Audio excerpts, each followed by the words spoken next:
కానీ దురదృష్టం ఏందనంటే, ఈ భారతదేశంలో కమ్యూనిస్టులు ఈ ఈ విధమైనటువంటి కుల వ్యవస్థలో ఉన్నటువంటి వైరుధ్యాలను ఈ విధంగా పరిష్కారం చేయకుండా, కులాలేమో కొనసాగుతున్నాయి, కుల పెత్తనాలు కొనసాగుతున్నాయి. కొన్ని కులాలే 1, 2 శూద్ర కులాలే ఈ రాష్ట్రాన్ని ఏకధాటిగా పరిపాలిస్తున్నాయి.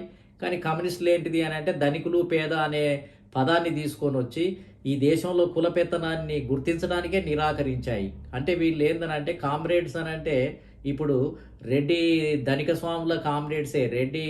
రెడ్డి వర్గానికి సంబంధించినటువంటి కామ్రేడిజమే కొనసాగింది. కమ్మ వర్గాలకు సంబంధించినటువంటి కమ్మ కామ్రేడిజమే కొనసాగింది గానీ, బహుజన కామ్రేడిజం ఎక్కడ ఉంది? ఎస్సీ కామ్రేడిజం ఎక్కడ ఉంది? కాబట్టి బీసీ కామ్రేడిజం ఎక్కడ ఉంది? వీళ్ళకి ఎక్కడ ప్రాతినిధ్యం ఇచ్చారు కమ్యూనిస్టు పార్టీలలో? కాబట్టి ఈ దేశంలో కామ్రేడిజం వచ్చినా, కమ్యూనిజం వచ్చినా అవి శూద్ర అగ్రకులాలు మొదటనేమో బ్రాహ్మణ వర్గాల ఆధిపత్యంలో, బ్రాహ్మణ వర్గాల ఆధీనంలో ఉన్నాయి. తర్వాత అవి శూద్ర కులాలకు వచ్చేటప్పటికి ఇంకా శూద్ర కులాల కమ్యూనిజం కింద మారిపోయింది. అంటే ఈ కుల వ్యవస్థలో సమూలమైనటువంటి మార్పులు ఫస్ట్ ఒక వైరుధ్యం అంతం కావాలి. కులాల మధ్యలో ఏందనంటే అంతరాలు విపరీతంగా ఉన్నాయి.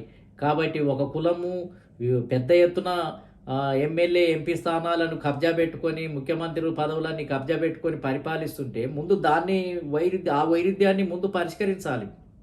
కొన్ని కులాలే ఐఏఎస్, ఐపీఎస్గా ఉండి మొత్తం ఉద్యోగ రంగాన్ని మొత్తం తన గుప్పిట్లో పెట్టుకొని ఉంటే ఫస్ట్ ఆ వైరుధ్యాన్ని మనం పరిష్కారం చేసి మిగతా కులాలకు, లేని కులాలకు ఉద్యోగాలను పంపిణీ చేయాలి.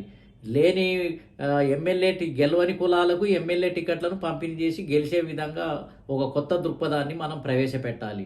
అంటే క్యాస్ట్ ఈక్వాలిటీని మనం ప్రవేశపెట్టాల్సినటువంటి అవసరం ఉంది. అందుకనే ఇవాళ కాంశీరామ్ గారు చెప్పినటువంటి థియరీ ఏంటిది అని అంటే, జనాభా ప్రాతిపదికన అన్ని కులాలకు, అన్ని వర్గాలకు మొత్తం ఏంటంటే అధికారాన్ని కేటాయించటం. కాబట్టి ఇది క్యాస్ట్ సోషలిజం కిందకే వస్తుంది.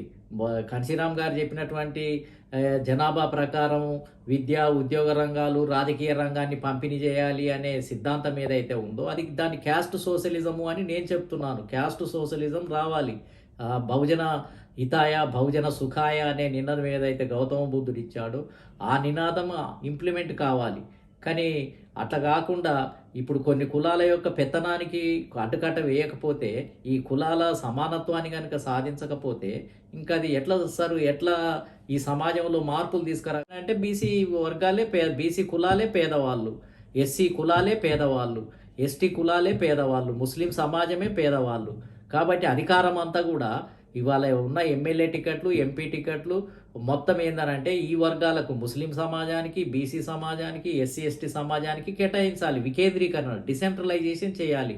అసెంబ్లీని వికేంద్రీకరించాలి. అసెంబ్లీ సీట్లన్నీ కూడా అన్ని కులాలకు అందులో కూర్చునే విధంగా ఒక క్యాస్ట్ సోషలిజం, క్యాస్ట్ ఈక్వాలిటీ ఆధారంగా ప్రతి రాజకీయ పార్టీ కూడా క్యాస్ట్ సోషలిజాన్ని అమలు చేయాలి. తన పార్టీ ఎమ్మెల్యే టికెట్ల పంపిణీలో కానీ, ఎంపీ టికెట్ల పంపిణీలో కానీ క్యాస్ట్ ఈక్వాలిటీ, జనాభా ప్రాతినిధ్యం ప్రకారం ఎమ్మెల్యే సీట్ల కేటాయింపు, ఎంపీ సీట్ల కేటాయింపు అనేది కేటాయించాలి. దీన్నే మనం ఏంటంటే ఇది క్లాసు సోషలిజం కాదు, క్యాస్ట్ సోషలిజం ద్వారానే తీసుకురావాలనేది నా కాన్సెప్ట్. జనాభా ప్రకారం రిప్రజెంటేషన్. నేను చెప్పే ముఖ్యమైన థియరీకి గుండెకాయ ఏంటిది అని అంటే caste socialism, caste equality, caste representation, అదేవిధంగా క్యాస్ట్ ఫ్రెటర్నిటీ. ఈ 4 సూత్రాలు ఏంటిది అని అంటే ఈ కుల వ్యవస్థలో సమూలమైనటువంటి మార్పులు రావాలి అని అంటే, ఈ క్యాస్ట్ ఇంపీరియలిజాన్ని ఛేదించాలి అని అంటే, అడ్డుకోవాలి అని అంటే, దానికి రివోల్ట్ చేయాలి అని అంటే ఈ 4 ఫండమెంటల్స్ ద్వారా సమాజంలో మార్పు తీసుకురావాలి. ప్రతి రాజకీయ పార్టీ ఈ 4 ఫండమెంటల్స్ను కనుక పాటించినట్లయితే ఈ కుల సమాజంలో మార్పులు వస్తాయి, వేగంగా మార్పులు వస్తాయి.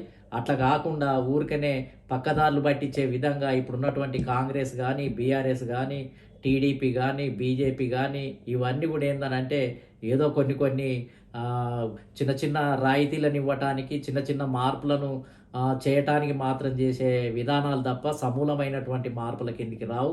కాబట్టి రాబోయే కాలంలో క్యాస్ట్ సోషలిజం కోసమే మేము పోరాటం చేయదలుచుకున్నాం. రాజకీయ పార్టీలు అనుసరించే ఏదైతే క్యాస్ట్ ఇంపీరియలిజం ఉందో ఆ ఇంపీరియలిజానికి వ్యతిరేకంగానే పోరాటాన్ని మేము సిద్ధం చేస్తున్నాం, ప్రణాళికను రచిస్తున్నాం.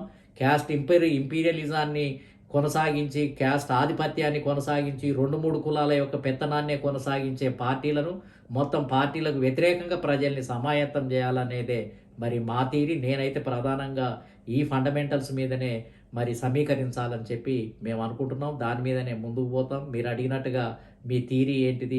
మీకున్న మరి ఇప్పుడు మీరు అనుసరించే విధానం ఏంటిది అని మీరు ఏదైతే అడిగారో, ఈ 4 ఫండమెంటల్స్ ఆధారంగానే మరి మేము భవిష్యత్తు ఉద్యమాన్ని నడపబోతున్నాము అని చెప్పి ఈ సందర్భంగా తెలియజేస్తున్నాను.